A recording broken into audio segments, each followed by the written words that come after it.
Historia ya sayansi imejaa uvumbuzi wa ajabu na mabadiliko makubwa katika uelewa wetu wa ulimwengu. Lakini kuna wanasayansi wengi ambao uvumbuzi wao ulizimwa au kupuuliziwa mbali kwa sababu mbalimbali. Wakati mwingine uvumbuzi wa kisayansi unakuwa tishio kwa nchi, serikali au mashirika makubwa ambayo yanatamani kudhibiti nguvu za kiuchumi na kijeshi. Hivyo watu hawa wanavyovumbua nguvu za ajabu kama vile nishati mbadala, teknolojia za kisasa au silaha za kivita, hujikuta wakiwa katika hali ya kutengwa, kupewa vitisho au hata kufungiwa kufanya kazi zao. Kwa mfano, kuna wanasayansi waliodai kugundua nishati ya bure au nishati isiyo na mwisho, lakini uvumbuzi wao ulizuiwa kutokana na kuonekana kuwa ni tishio kwa viwanda vya mafuta na gesi, ambavyo kiukweli ni vyanzo vikuu vya nishati duniani. Vilevile baadhi ya wanasayansi waligundua teknolojia zinazoweza kubadilisha hali ya kijamii na kiuchumi, lakini walizuiwa kuendelea na utafiti wao kwa sababu ya maafa yanayoweza kutokea au mipango ya kifedha ya watu wenye nguvu. Hivyo katika makala hii tutaangazia baadhi ya wanafizikia, mashujaa wa teknolojia na wataalamu wa nishati ambao walidai kuvumbua nguvu za ajabu, lakini uvumbuzi wao ulizimwa au kupuuliziwa mbali kwa sababu mbalimbali.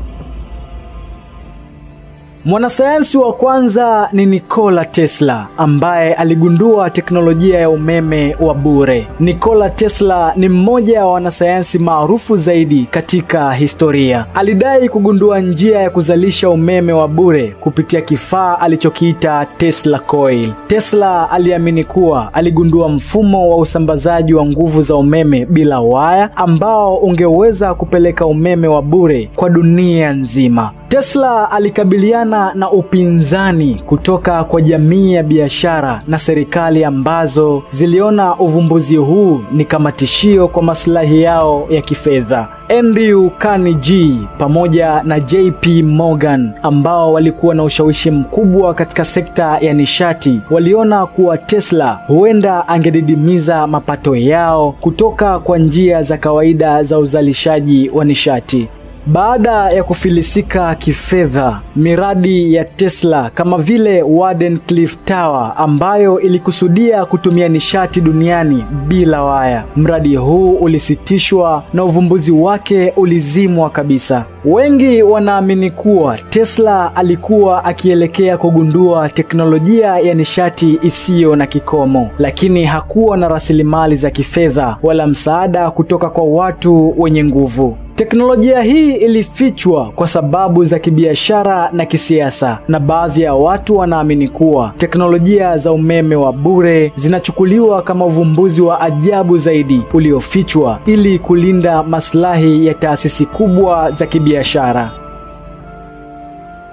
Mwanasayansi wa pili ni Wilhelm Reich na nadharia yake ya Orgon, ikihusisha nguvu za kiroho. Wilhelm Reich alikuwa ni mwanasayansi na mtaalamu wa kisaikolojia kutoka Austria ambaye aligundua Orgon Energy, nishati ya kiroho ambayo alidai inadhuru afya ya binadamu. Aliamini kuwa Orgon Energy ilihusiana na nguvu ya maisha na ilitumika katika mambo ya kiafya, kiroho na hata kimahusiano. Nadharia ya Orgon haikueleweka na wanasayansi wa wakati wake. Utafiti wa Reich ulivurugwa na upinzani mkubwa wa kisayansi na vifaa vya kutafuta kwa maana ya Orgon vilifungiwa na mamlaka ya chakula na dawa ya Marekani kwa maana ya FDA. Reich alikamatwa na kufungwa gerezani kwa kusababisha hatari kwa umma, na mifumo ya nadharia yake ilikataliwa kabisa kutumika. Vitu vyake vya utafiti na vifaa vya kutafuta Orgon Energy vyote viliteketezwa, na Reich alikufa gerezani bila kuona ufanisi wa uvumbuzi wake. Wengine na baadhi ya watu wanaamini kuwa Reich alikuwa akigundua nguvu za kiroho ambazo zingeweza kubadilisha mtindo wa matibabu na ustawi wa binadamu, lakini kutokana na upinzani mkali na vikwazo vya kisayansi, uvumbuzi wake ulizimwa na kupuuliziwa mbali kabisa na kuonekana kama ni ujinga wa kisayansi.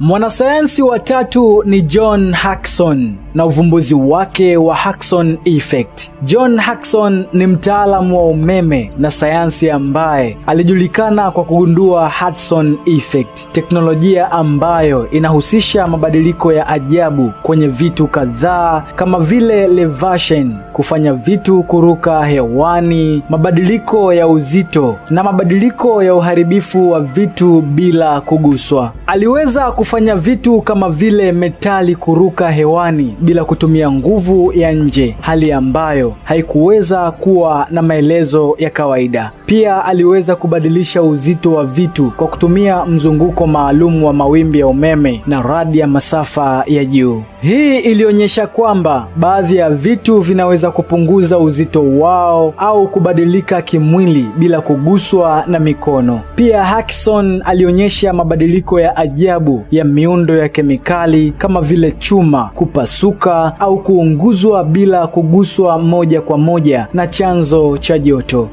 Katika majaribio yake, Hudson alifanya experiment kwa kutumia mawimbi ya umeme ya juu kwa maana ya high voltage electric field na magnetic field ili kuzalisha athari za ajabu. Kwa mfano, alifanikiwa kufanya vitu vya metali kama vile aluminium pamoja na kopa kuruka hewani na kuonekana kama vilikuwa vinasafiri kupitia anga kwa njia za ajabu zaidi. Ingawa Hudson aliweza kutoa ushahidi wa mafanikio katika majaribio yake, lakini uvumbuzi wake ulitengwa na wanasayansi wengi sana. Wengi walidai kuwa alikuwa akifanya udanganyifu au kwamba majaribio yake hayakuwa na uthibitisho wa kisayansi. Vile alikuwa na upinzani mkubwa kutoka kwa taasisi za kisayansi na serikali, na baadaye alikosa msaada wa kifedha na rasilimali ili kuendeleza kazi yake. Wakati mwingine alishutumiwa kwa kufichua ukweli au kutumia mbinu zisizo za kisayansi ili kufikia matokeo hayo ya ajabu, na baadhi ya watu walikuwa na shaka kuhusu ukweli wa majaribio yake, na alikumbana na vikwazo vingi sana katika kuendeleza teknolojia hii. Mwanasayansi wa mwisho alikuwa ni Dr. Royal Raymond Reeve.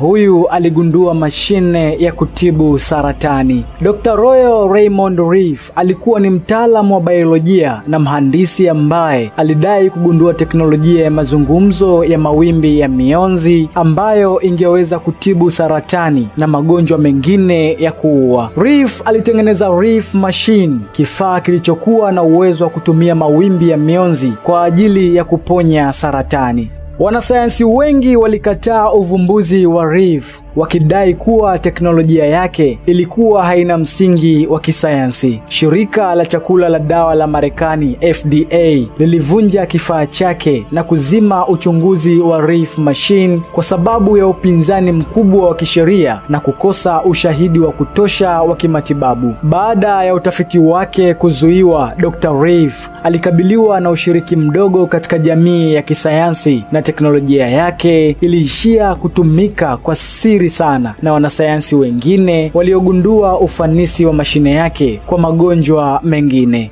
Kama kwa Nikola Tesla, Reeve alidai kugundua teknolojia inayoweza kuponya magonjwa makubwa, lakini miundombinu ya kisayansi ya wakati wake ilipinga uvumbuzi wake, na baadhi ya watu wanaamini kuwa teknolojia hii ilifichwa kwa maslahi ya kibiashara. Wanasayansi hawa walijitahidi kugundua teknolojia na nadharia ambazo zingeweza kubadilisha historia na maisha ya wanadamu. Hata hivyo, kwa sababu ya upinzani wa kisayansi, vikwazo vya kibiashara pamoja na vikwazo vya kisiasa, uvumbuzi wao haukuweza kuthibitishwa au kuendelezwa ipasavyo. Hii inadhihirisha changamoto kubwa za kupokea na kuthibitisha uvumbuzi mpya, na pengine inadhihirisha kwamba wakati mwingine mabadiliko makubwa katika sayansi yanaweza kupuuliziwa mbali kwa sababu za nje ya sayansi yenyewe. Na mpaka hapo sina la ziada. Jina langu naitwa Abdul Kingungo. Asante kwa kunisikiliza.